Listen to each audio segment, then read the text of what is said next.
So, hello guys. Dito pala tayo sa malamig na lugar. Malamig na malamig. Ayun o. Pa-start na naman ng snow. Dito pala tayo sa Canada. Nais ko lamang na magpabigay batid sa mga nakapanood sa mga nakapanood doon sa pressure washer natin dito sa may channel natin. Kung hindi nyo pa napanood, check nyo na lang dito sa channel natin. Kasi may mga nagtanong, mangilan-ngilan,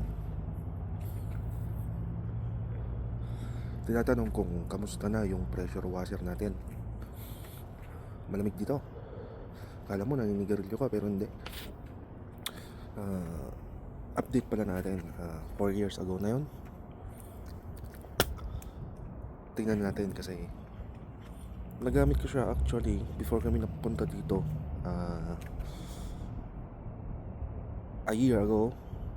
A year ago, before kami nagpunta dito, nagamit ko siya kasi hinugasan ko muna yung sasakyan. Pero as of that time, maka-English, ewan ko. Yung sa mga oras na yon ginamit ko, okay naman. Wala naman siyang, hindi naman siya nagbago. Pero titingnan natin kasi isang taon lang nakalipas. Sana nga hindi nagbago. Pero sa mga nagsasabi na baka humina o ano, makikita natin kung humina o hindi. Makikita natin. Yan. Ano lang, abang tayo.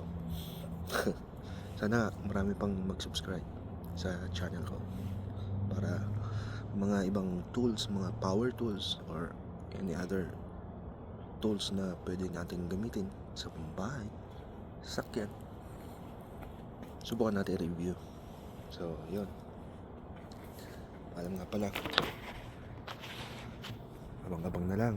Thank you. Please subscribe to my channel. Thank you so much. Bye-bye.